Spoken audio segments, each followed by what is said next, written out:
Welcome to Art's Place, conservative talk from a different view, from the Casablanca studio in Golden, Colorado. Hosted by Art Carlson. At 4'6", liberals fear him, and conservatives love him. He's definitely a giant among men. Now here's your host, Art Carlson.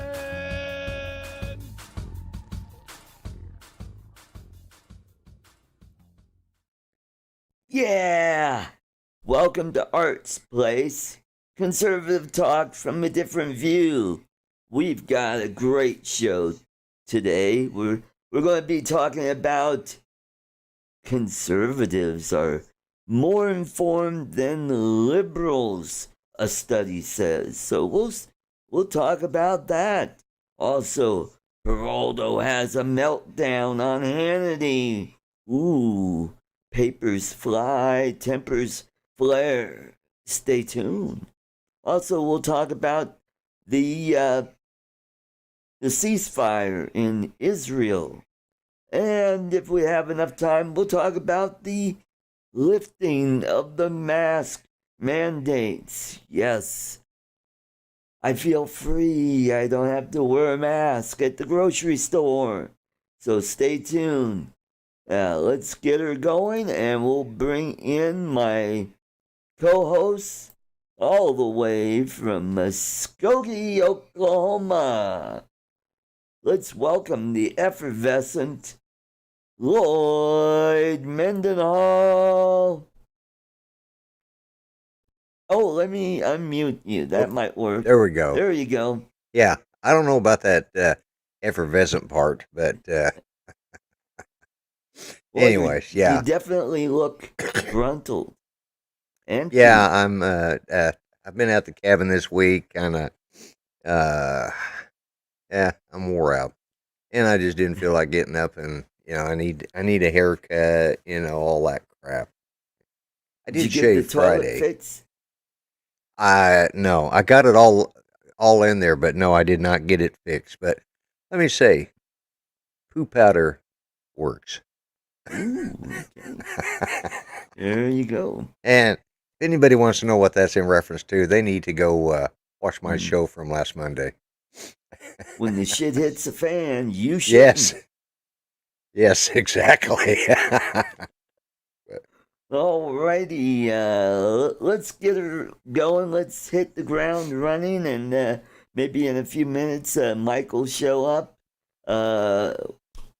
There's a study that just came out that says conservatives are more informed than the liberals. Imagine that. I just don't know if I can believe studies anymore. I mean, really? Conservatives are more informed. Funny that. I kind of always thought that, but what do I know? I'm a conservative.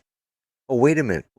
I do know because I'm more informed, according to the study, anyways. That's true. That's true. Because who is this study by? Let me look up. Because I look at these studies, and I agree that I think conservatives are more informed, but I look at and so are your dogs. Yes, hang on. I tell you what, I don't know what their problem is today. It's been doing nothing but raining here for a week now, and I'm getting a little tired of it. We was out at the cabin. We got partially unloaded, and I had to sit down and have something to eat, so I fixed Judy and I a sandwich, and we were sitting there eating our sandwiches. And just as I got finished, I thought, I need to go out there and start unloading. And it just started pouring buckets. So I'm running out there grabbing bags, because our bags were still out there with our clothes in them. So and they're in the back of the truck. They're not covered. I'm sitting there tossing bags over the gate into the up onto our porch, trying to get everything unloaded. We did it. We managed to get it done, but about wore me out. That's not the way I like to unload that truck. Well, this research is by the Pew Survey Group. Okay, they do good. And They do good surveys. Yep. Republicans are more informed than Democrats. I think it all goes back to where, conservatives tend to be, more logical and fact-based, where liberals or Democrats are more emotional-based. Yeah. And they don't care about the facts. They really don't, because if you give them the facts, it's like there's a block in their head where that information just can't penetrate their brains, because it totally is the opposite of what they believe, because it destroys their narrative, their outlook. I'll say this for liberals, and this is something I feel that maybe conservatives could take a little bit out of their playbook. Now, granted, they do strictly work on the emotion. They'll either develop an emotion that everybody should feel if you're a liberal. But irregardless, facts or not, they stick by their emotional beliefs. Mm-hmm. Whereas Republicans in particular, not conservatives necessarily, but Republicans, they tend to be wishy-washy. They can't find something to stick with and stay on that. Mm-hmm. Democrats, now mind you, theirs is all hatred, which is an emotion, but Yep. not all liberals are hateful. And I'm not going to envy. say that, 'cause, but they tend to stick with an idea, regardless of how far-fetched or how crazy it is. They will stick with it no matter what. And we as conservatives, we tend to be, all over the place. we are, but that's our freedom, our freedom to think for ourselves. Right. That's true. We've got ultra conservatives, we've got moderate conservatives, moderate conservatives, and social issues conservatives. yes, monetary conservatives. Yep. Fiscal. Yep. Yeah, fiscal. Yeah, that's what I meant to say. Religious conservatives, which again can be different than your social issue. Yep. Because you can have people that are non-religious and yet still have very strong social values, and but we still believe in we most of us believe in a smaller government, less interference by the government. But the liberals, they don't care what the issue is. They set a tone, and they stick with it regardless. No matter how self-destructive it is, they stick with it. And I think had we stuck with that, going all the way back to the contract with America, right. I think had we stuck with that, or with the ideals of Ronald Reagan, who wasn't an ultra-conservative, he was a well-rounded conservative. I think he was a pragmatist. He understood this is a country of many people, not one. Whereas the liberals, their thinking is it's emotional, but it comes down to if you do not think like us, well then you're racist, or you're a hate monger, or you're that's true. A Nazi, or Texas homophobe. Whatever. All the different kinds of phobes. Phobes, yeah. We got a thing going on here I don't know if it's this weekend or if it's next weekend, but Tulsa is celebrating the 100th anniversary of the Tulsa race ride. Yeah. And I got to tell you, I'm so sick of hearing about it in the news. They literally have been doing interviews for the last week with prosecutors. Now, this was 100 years ago that this Right. happened. And they're trying to do, and finally the prosecutors have come out and said they don't think there's any prosecutable charges now. Mm. Now, what the hell were they even considering that for? It happened 100 years ago. Everybody involved, except for maybe, well, no, I'm pretty sure everybody who was even around then is dead. No, that's not true. There's one woman who just spoke at the Capitol last week who 107 years old. She was okay. there. She was a 7-year-old. Yeah, Yeah. Mm-hmm. yeah. And I was going to say, if there is any, they're going to be 100+ years Yeah. old. Yeah. And so all right.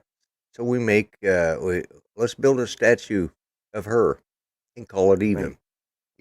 Because one, Tulsa and the Tulsa taxpayers, and they have already paid reparation to the families, Right. and to the generations. They Mm-hmm. set a sum, they put it aside. It was all agreed upon. Now they're coming back and they're saying, no, we got to have more, because had Grandpa Moses lived and had not been killed during that race ride, he had a great business going and he would have been a millionaire and we'd all be living like the Vanderbilts. Oh, wait a minute. Vanderbilts are all broke now. Yep. But let's not take that into consideration. Let's take what could have been, might have been, should have been, maybe would have been, and let's give everybody some money. Yep. It doesn't work that way in the real world, but What you don't know is, Anderson Cooper. He's a Vanderbilt. Mm-hmm. Yep. Yes, he's one of, is he Gloria's kids? Probably. I think he's one of Gloria Vanderbilt's kids. Yeah. Or grandkid. I can't remember. Yeah. And you see how he's living. Yeah. They got, I think it was 20 years ago, they got together, the Vanderbilts, and they had a family reunion. There was not one millionaire amongst any of them. These are the the Vanderbilts are no more as far as being millionaires. There's not a millionaire amongst the Vanderbilts anywhere, because generations down the line, they went through all the money. They blew through it, building those big fancy houses. Reinvested. It just pissed it away. Yes. Yep. And and eventually the Kennedys will go down that same road, and they're already all headed the other there. dynasties. Yeah. Because unless you've got generation after generation of intelligent investors in the family, you're not going to have, it's you're going to see it with the Gates. Yeah, the Rockefellers. Yeah. Mm-hmm. You're going to see that with the Gates Foundation. Yep. Well, they don't. Do they have kids? Probably not, after all the fallout from the divorce that's happening, where Bill Gates and Jeffrey Epstein. Yeah. Yep. Yeah, that's pretty soon he's going to be persona non grata. He's getting close there, I think, already. Yep. Mm-hmm. But anyways, that's what I was. But the liberals, they will destroy their own because of their emotion. They refuse to. Logic plays no part in their diatribe. Mm-hmm. And I've been, because I had nothing better to do while I was at the cabin, I watched a lot of videos, but that's what brought Hitler to power. Was they were reeling from the end of reparations from World War One. Right. And they were all struggling, and so they were falling behind on their payments too. Yes. And he came about with this idea that, you know, we are a great nation. We are the nation, you know. We are the, in essence, the Third Reich of the Holy Roman Empire. You know, he, you know, that's what the Third Reich was that it was the third rendition of the original Holy Roman Empire. That's the way he looked at it. That may not be how history looks at it, but he used emotion. In the end, when he was, you know, coming into his last days, he had lost his ability to speak with the emotion. That's what kept people fired up, was that emotion, those strong speeches. And eventually he just, you know, he didn't have it in him. And once that happened, you know, it was just a matter of days and it was over. Yep, that's true.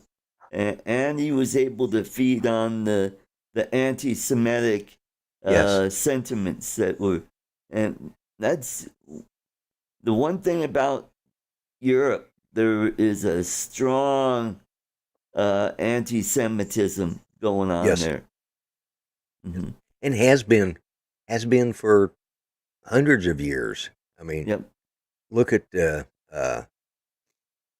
Walter Scott in Ivanhoe. Yeah.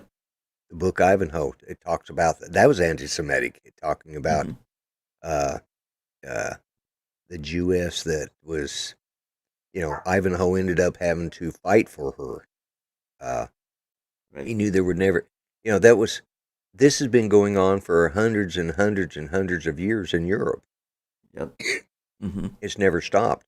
It's just that after World War II, some of them kind of felt a little guilty. So let's not forget Dachau and those places. Yeah. So that's what they did. Auschwitz and Birkenau, Dachau, Sobibor. Yeah. All of the different places. If you ever get a chance, watch Vince Speranza. Yeah. Who is hear him tell the story about when he went into the camp. Right. Because he was part of the 101st he was part of the 501st Infantry, 101st Airborne, Company H.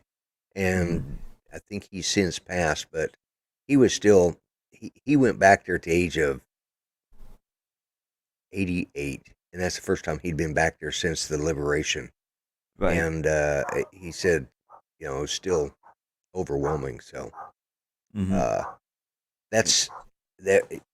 You know, it really brings in. You know, he was one of those guys that compartmentalized that, and then at the age of 80 something, 88 or something, he finally went back and he just broke down. You know, he said it finally broke through, and he relived that, and he tells the story, and you hear it from a guy who was there. Yeah. But you're not hearing that anymore. We got the same. Well, we got it going on. You know, and as you said, liberals use emotion, conservatives use logic, and that's why we're more informed. And also, I mean, you could explain something to a liberal like why lower taxes increase revenue, and they either don't believe you or they just can't comprehend, you know, how that could be possible. They think companies are bad guys and they'll keep every penny, and there's no incentive to you know, to lower prices for people. You know, they think that if you give them companies a tax break, they're just going to keep all that money. Well, when they earn more money, that's more tax revenue. Yes. You know? Yeah. And they just it just doesn't click with them. This old friend of mine, I remember talking to his wife one day. We were in the car, and I was trying to explain to her how lower tax rates, where people will have more money in their pocket, then they'll go spend that money, which will increase revenue down. She just couldn't. She goes, it was like a deer in headlights, and it was like I'm explaining it to her in plain everyday English, and it just didn't register. And I think either one of two things: either she just couldn't comprehend it, or she thinks I'm a fucking liar. Yeah. Yeah. Yeah. And that's the problem. They just, these, of course, now we blame it on our education system, but I because Judy and I watch a lot of different stuff from around the world. I watch a lot of different stuff, and it's like I listen to Downton Abbey. You want to see something what it was like during World War One, and you see the Irish point of view. Ireland, they were socialist. They're the Republicans were Irish Republicans. The ones that were anti-England, and they had socialist points of views. And you see after World War One where the dynasties were falling apart, and you see how they started drifting towards more liberal, and more socialist points of view, and it's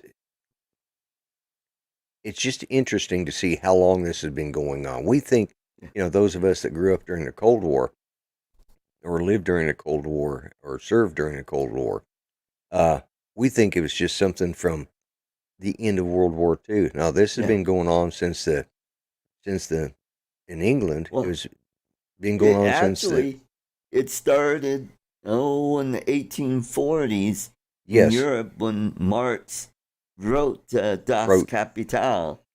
Yeah, and exactly. came up with the idea of communism. And then you have the Fabian Society, which were a bunch of socialists in England. Yes. Yeah, well, and that's where there again you look at the union movements, the strikes that happened in the mid to late 1800s, especially in the mid 1800s. That's when they really started growing. Once you went to the workers,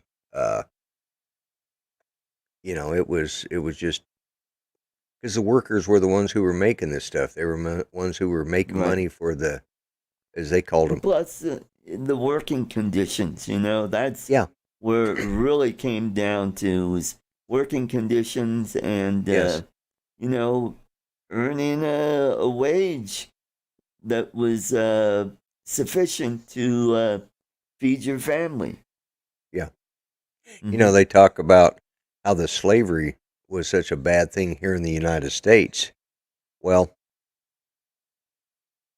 it was terrible. I mean, it should have never happened, but you look at how that cotton benefited England because they would buy the cheap American cotton because, they had slave labor to produce it, or to pick it, to help mill it, and then or to produce it and pack it and send it, run it through the cotton gins and all this.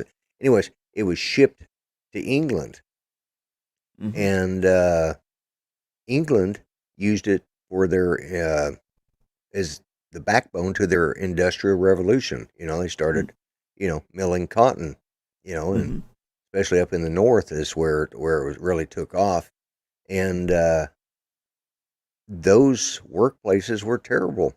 I mean, they had children. If you had a kid that was almost old enough to work, or right, 6 years, 7 years old, I think they had to be. They preferred. Yep. And all right, well, this kid's sick and can't work. I'll give you an hour to go home and get another kid and bring back, and we'll save that spot for you. Or I'll give you a minute. I'll give you 15 minutes to get home and get that and get back. And of course, generally it took them, 30, 40 minutes to get home and then get back, because they didn't live right near the factory. They lived in the poorest part in the slums, and they had to try and get a ride to the slums, grab a kid, take one kid home, exchange it out for another, because that's how families made it, and birth control wasn't allowed, so there was no birth control. So they had, and a lot of times, just like on farms, they had, I was just 10 going to kids talk about just farm. Yeah, they'd have 10 kids just to help run the farm. Yeah. help run the farm. Yeah. Mm-hmm. And the Each farms, kid had a different chore to do. Yep. The oldest kid did the toughest, laborious part of farming. right? And the youngest kids, they just went and feed the kitchen, or feed the chickens and ducks. And and the older kids, they feed the pigs and the cows. And then Milk the the oldest cows. kids, they ran all the farm implements. Yes, exactly. Yeah. Mm-hmm. And that kind of division of labor has been going on for, and it's understandable how this took off, because especially when you have people like Charles Dickens writing books, and now the older, the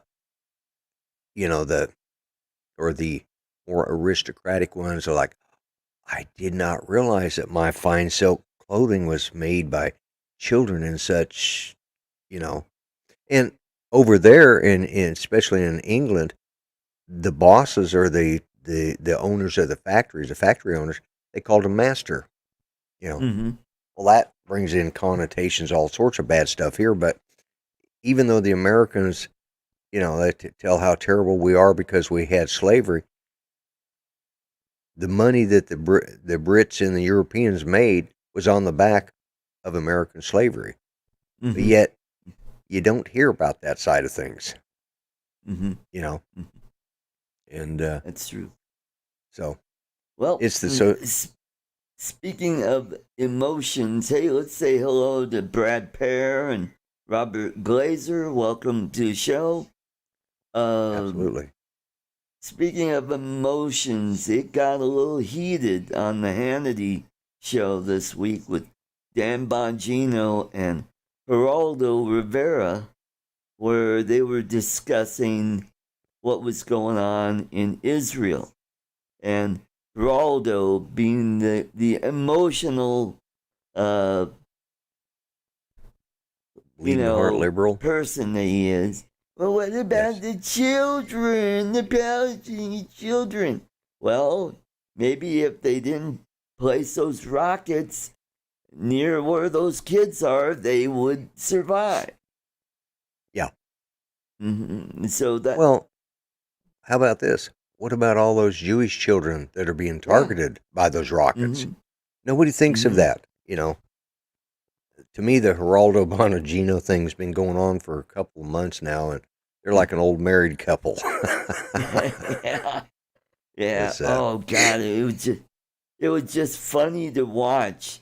Just Geraldo have a meltdown, calling him a punk, and wadding up a piece of paper and throwing it at the camera, saying, "I've got 10 Emmys. I was a reporter over there.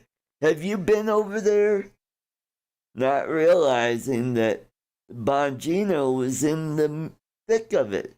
He was Yes. actually doing the fighting over there.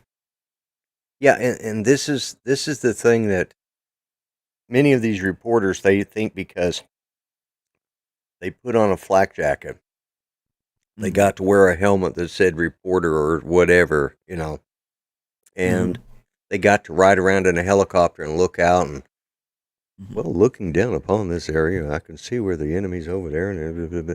They think they're important. They think they're in they think they're in the middle of it. And most of them during Vietnam got college deferments, or they went to Canada. And thank you, Jimmy Carter, for forgiving them all. I think Canada could have kept them, in my opinion, should have. Yeah. And, but,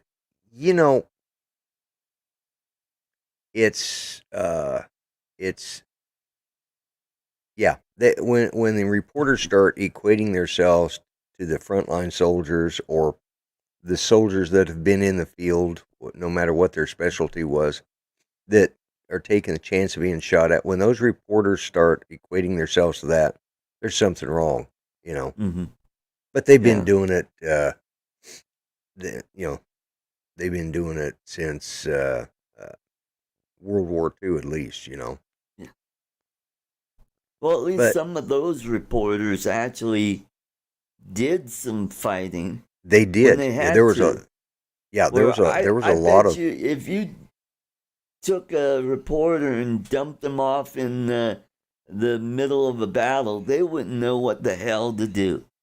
They would just be screaming like little children, "Stop! Stop! You guys make nice! Stop the fighting!" Stop the fighting. Yeah. Mm-hmm. Yeah. And, the whole, Dan Bonagino and Geraldo, yeah. He's so unimportant, I can't remember his name half the time. All I can think about is that stupid safe. Al Capone's safe. Yeah. What Capone's a joke. vault. And all that was there was a bottle. An empty bottle.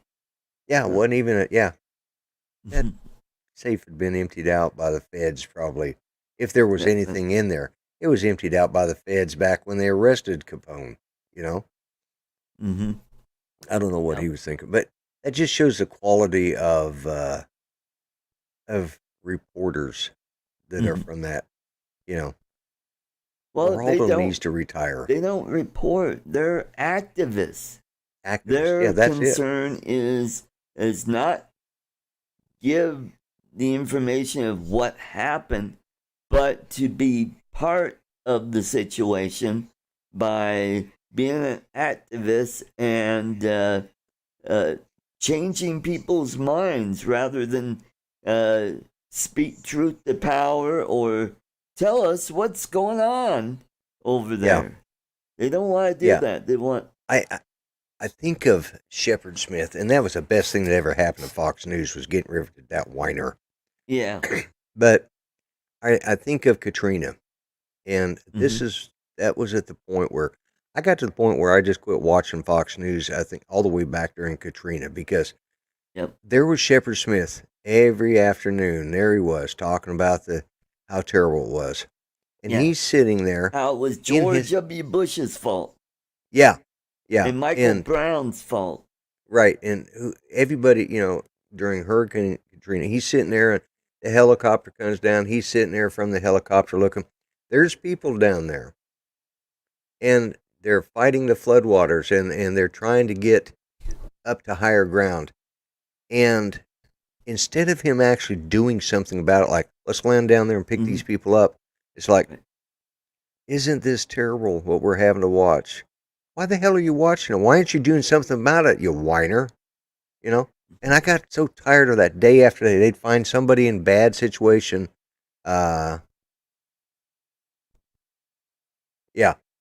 Lost a few buddies in Nam. Reporters have no idea. You're right. They have no clue. They have absolutely no clue what's going on.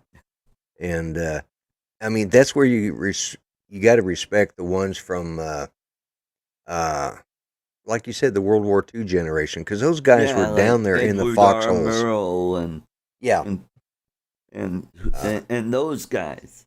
yeah. What was the I guy's think name? File. Cronkite was just a little after that.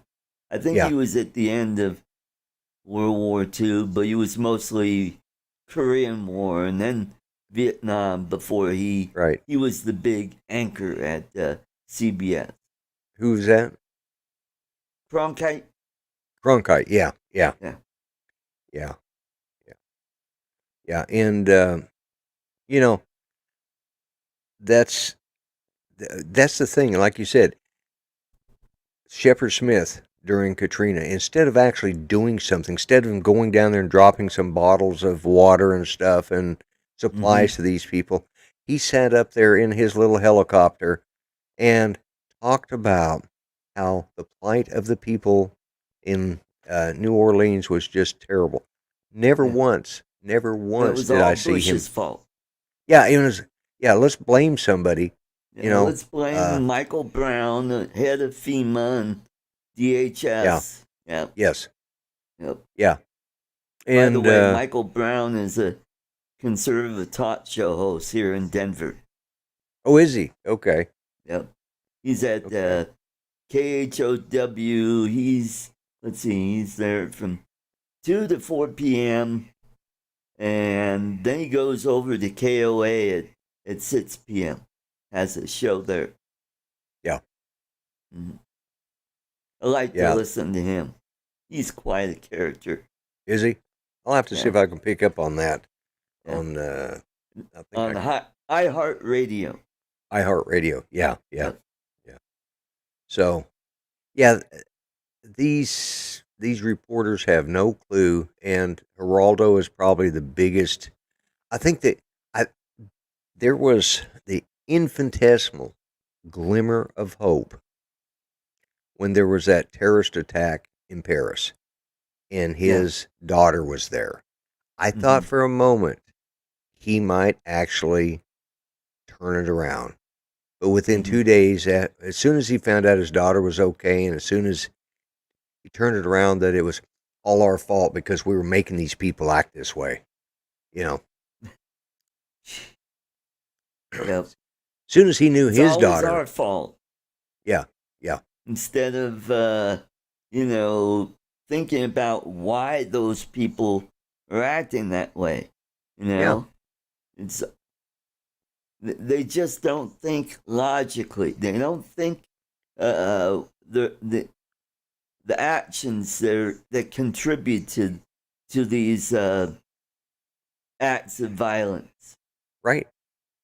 Mm-hmm. And the more you report it, the more you say they're just peaceful protesters, or they're just, the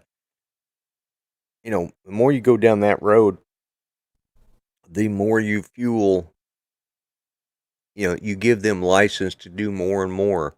And it doesn't matter what.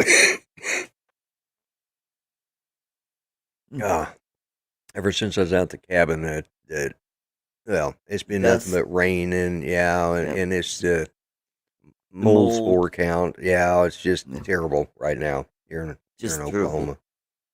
Yep. And it's terrible. But they don't understand that they're giving these people just what they want. Mm-hmm. They're giving the spotlight. They're fueling their well, that's it. They're just giving them everything they want. They're capitulating to them rather than dealing what with happened them. On January 6th, they want to go after those people. Exactly. Let's let That's terrorists all different. But what happened the summer before, that has nothing to do with it. Those people were peaceful protesters that just happened to go violent because there were a few bad eggs there. Yeah. Well, you could say the same thing that happened on January 6th because, 99.9% of the time, there were all the people that gathered there were nowhere near the Capitol. Then all of a sudden, a handful of them, a couple hundred, show up at the Capitol and trying to break in and stop the electoral count. And I guess at this point, I need to go in there and see if I still have any aluminum or aluminium so I can make me a new hat, because I honestly believe that a good portion of those were sent there for that very purpose. They were part of that BLM / whatever, whoever these thugs are that's causing all this around the country. Right. I think they were part of that. I think they're part of that underground movement, and they were there to, basically give conservatives a black eye, because conservatives are predominantly law and order. I mean, it's just like any group. I mean, you get 1,000 people together. I guarantee you're going to find at least one or two of them in there that's, maybe has some criminal background, or thuggish tendencies, you're going to find that in any group, just like, police officers, soldiers, sailors, Marines, there's airmen. Always going to be some bad apples. There's always going to be. There has been since the beginning of time, You just got to work harder at trying to weed those people out, make sure they're not in the system. Yeah. And the problem is now is our process of doing that with our government the way it currently is, and our society the way it is. It's not a fair process, We are no longer a country of innocent until proven guilty. We are now guilty until proven innocent. I think of sort of like our government society, sort of like right now, sort of like under the reign of King James I in England, and where he was anybody that was part of the revolution, or the anti-establishment, he just hung them all. He just started hanging them, and finally they said, this is starting to look bad for us. Okay, I want to pardon the next shipload. We're going to send them over to the Bahamas, and we'll use them as slave labor in the sugar fields and in the mines over there. We're going to show our compassion. We're going to turn them into slaves, if they make it there, And hey, let's sort of say what we're hello doing. to Mel, 400 Hello, Mel. AGL. Welcome to the show. Good to see you. And this society is, I had some good acquaintances that were actually at Washington filming and showing what was going on around there. And he was over in the park where most of them were at, where the speeches were going on. He wasn't there. And I saw, of all the video he shared that I've seen, there was none of that other stuff going on. That was, as you said, a select bunch of people, small group of people that took the law in their own hands. And,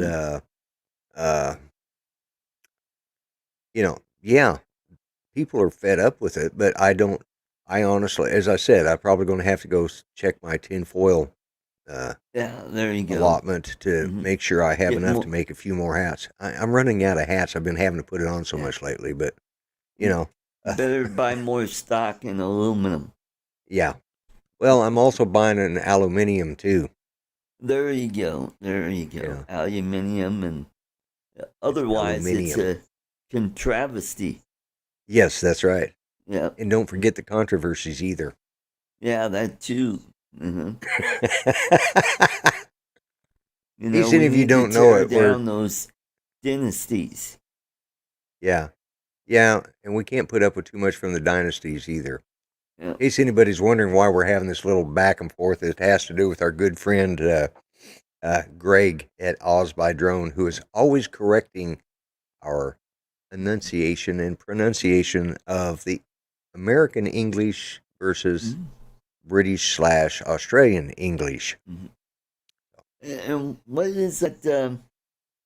That gas that Methane. comes methane. That's right. Yeah. And what's Well, that called when it's something to do with intellectual rights. It's called a what is the word that they use?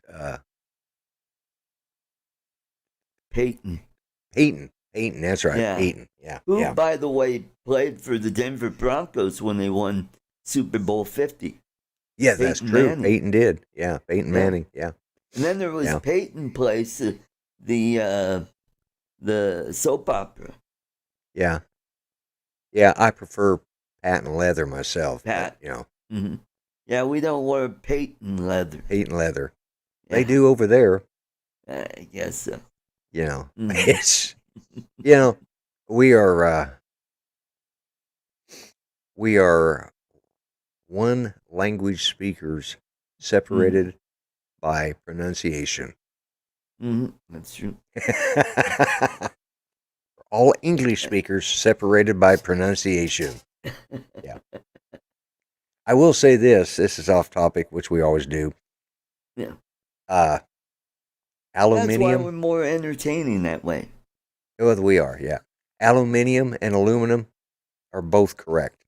That's true. That's true. They are both on the periodic table. Both pronunciations are exactly correct. Both spellings are correct. Because both were discovered at the same time, you know, simultaneous discoveries, and both registered in their country the name of either aluminum, which was here and in Canada, under the periodic tables, and in England and Europe, and they're both correct spellings. They are both. Matter of fact, I think they were working together when they discovered it, and they both went to their board of science or whatever, and the American or the American continent scientists called it aluminum. See, I've been talking to Aussies for so long, I just naturally drop into aluminium. You know, but yeah, he named it aluminum, and the British science with the I think it's the Royal Board of Science. He called it aluminium. Aluminium. Yeah, it took me a long time to be able to say aluminium without stumbling over it. I've had 20 plus years of hearing it, so I've picked up on it pretty. You know, I've finally gotten. They finally broke me and trained me, and yeah. All right. Speaking of aluminium, let's go on to the next topic. We've got a ceasefire, we think, over there in Israel between Gaza and the Israelis. So last I heard, there were over 4,000 missiles fired. Or are they rockets? I think they're rockets. Rockets. They're rockets. Yeah. Yeah. Missiles have a guidance system. A guidance system on it. Rockets don't. are unguided. Yes. That's right. And where the Israeli Iron Dome took out about 95% of it. Right. Yep. Which, when you consider how many rockets were being fired over there, that's really good, you know. But, yeah, it's amazing that they've got a ceasefire over there, but we don't seem to have one here. It seems like the protests have started here. Yes. Hello, Mike B. Mike B, good to see. Hope you enjoyed that toffee. Ah, was he your toffee winner? Yeah, well, that was a couple weeks ago. A couple of weeks ago, week, yeah. Ten Toes won again. Ah. He just happened to get the right number. Yep. Oh, okay. Okay. Yep. And Jody was the winner the week before, finally got his address, and I shipped it out today. Yeah, I saw that little exchange. Was it in Greg's show Friday night that you guys were It having was the either exchange? Greg's show or one of the other shows where, I, I had to give him my my Comcast address yeah, I wonder instead why. of Gmail. Yeah, So I finally got it, and it's off to him. and Mike says he did receive it. Excellent. Oh, good. So Yep. yeah, that I don't understand why they are protesting here in the United States over something that happens over there, but they apparently are doing it. There's been riots. They want more than a ceasefire. Not our problem. Yep. Real simple. You want it, quit firing rockets, go over there and negotiate. At one point, Israel was ready to set up a Palestinian state. That's correct. They were going to give them 97% of what they wanted. They Right. still turned it down because Yeah. they don't want peace over there. They don't. Exactly. Because if they do, that takes away everything for them. Right. Then they don't have anything to bargain with. I think Israel was at the point at one time, like you said, 97% of what they wanted. But what they want is they want to have their territory, but yet have Israel pay for it all. I say if they want that territory, give it to them, shut down the borders, say, there you go. Yep. Start your own You productions. take care of your infrastructure. You take care of, yeah. The We'll World take care of Monetary ours. Fund, they'll help you. And Yep. what kills me, these people launching rockets over there, they're still getting humanitarian aid. Yeah. Not realizing that they're turning around and they're selling all of that stuff for weapons.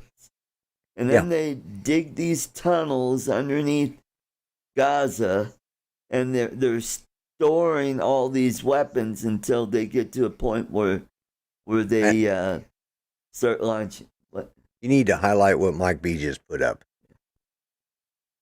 Yes, I agree. There you Send go. them that would solve their problems. That way they would know that it is being dealt with. They could go over there and take care of that issue themselves. Yep. What Because they need, you know how they take care of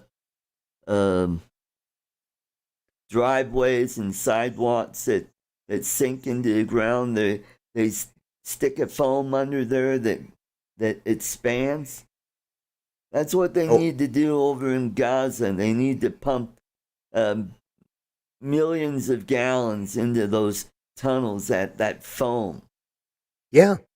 I thought it was great. I thought the IDF, Israeli Defense Force, I thought they were just exceptionally smart and intuitive when they used the press for their benefit. Yep. That was great. And Okay, boy, you want to was the report press it? pissed off about that. Oh How yeah, dare you use us to deceive those poor Palestinians who were firing rockets at an ungodly amount. Yeah. Over into not military installations, but into civilian. areas. Yeah, the press has blood on their hands as far as I'm concerned, and they have had for years, I mean, they used to do that stuff in Vietnam. They'd report crap and get our soldiers killed. And personally, I think press should be held accountable, but I mean, it's okay to report the facts, but not to report classified information. I mean, it's real simple. When I was in the military, if I'd had reported things that were going on that were classified, I could have got shot. Why shouldn't reporters have to live under those same, called freedom of speech, right? It's what they always like to rally under, the First Amendment, the freedom of speech. I had freedom of speech, but guess what? When I signed a document that said that I belonged to the U.S. government and they could prosecute me. If I committed a murder, if I wasn't executed, I would have to serve the time. Let's say I was given 99 years. I'd have to serve 99 years. Then I'd have to come back and serve out the rest of my enlistment. Yeah, that's true. That's the way it was set up. That's under who under was uniform. that guy that was in Baghdad when the shooting started? I think there was a congressman that was over there in Baghdad. They called him Baghdad Bob. Yeah. Who was that? God, I can't remember now. I've slept since then. You know what? I'll have to Google that. Yeah.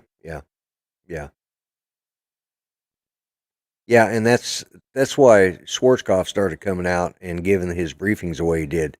And there was a blackout. I mean, they had press blackouts during the war with during World War II. If reporters reported something that could cause the enemy to kill British troops, they could execute those reporters. Right. You know, boy, miss the good old days. Yeah, Baghdad Bob was he was the minister of information. Oh, that's right. He's Baghdad Mohammed Bob was the minister of Saeed information.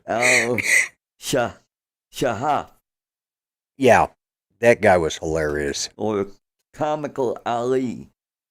Yeah, that guy was absolutely hilarious because he was coming out saying stuff and going, "Really, you believe that?"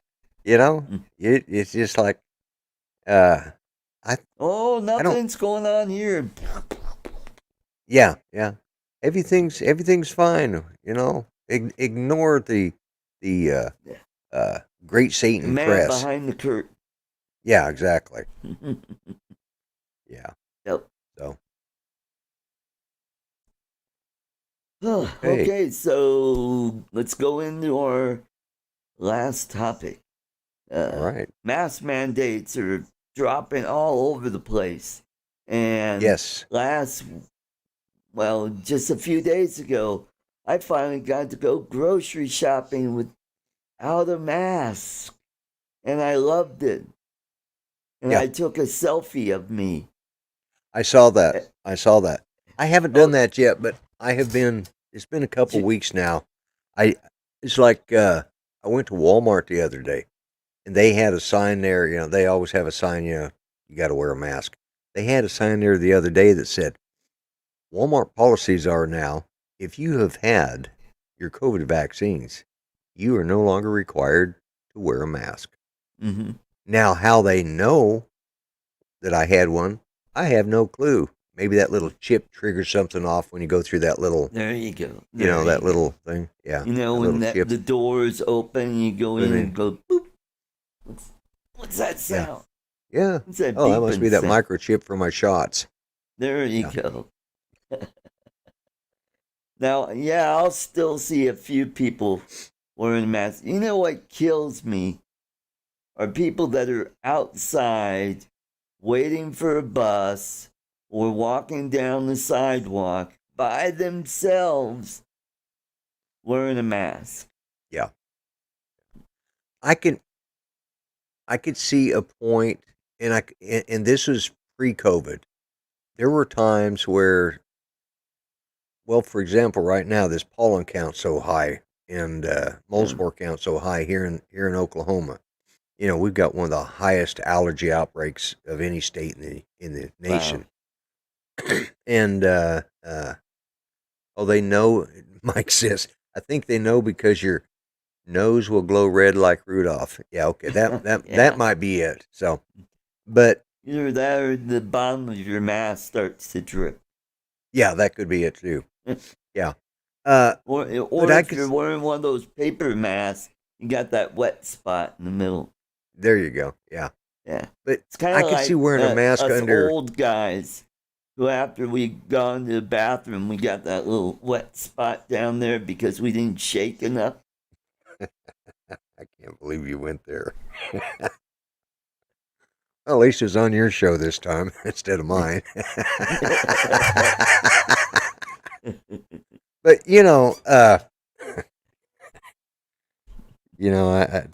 I was actually going somewhere serious for a change. I think I'll just let it go. I just leave it. No, but what I was going to say is, there's times where I would have Judy put a mask on because the allergy counts were so high, and her lungs are compromised anyways, and mine are too. And there's times where I would wear a mask just to keep the pollen from getting in. But that was pre-COVID. That had nothing to do with COVID. That had to do with my own health issues and Judy's health issues. Right. This is long before, COVID-19 was ever a thing. But yeah. Mm-hmm. All right. Oh, Jim Beauchart. All the way from Ontario, Canada. They're still in lockdown, although they opened up the golf courses yesterday. Oh, wonderful. All right. Good for them. Mr. Beauchart, those good to see you. Forward-thinking Canucks. Yeah, they. Well, remember, if you're gonna start shopping, you need to shop early because there's only 3 more lockdowns till Christmas. That's true. If you're in Canada. Mm-hmm. Actually, who started putting that in the chat? Was it Jim Beauchart or somebody else that put it up there? It was either Beauchart or it might have been Steve Mack. Steve Mack, yeah, it was one of them. Yep. Mm-hmm. There you go. I want a mask that says I have COVID, so back up. Back the F up. Yeah. Yeah, that's a good one. Yeah. Mm-hmm. Maybe we should both develop one for our stores. There you go. Mm-hmm. Yeah. Those would probably sell. Or a T-shirt that says, Who knows? Mm-hmm. One that says on the front, a T-shirt says, I have COVID. And then on the back says, so get off my friggin' back.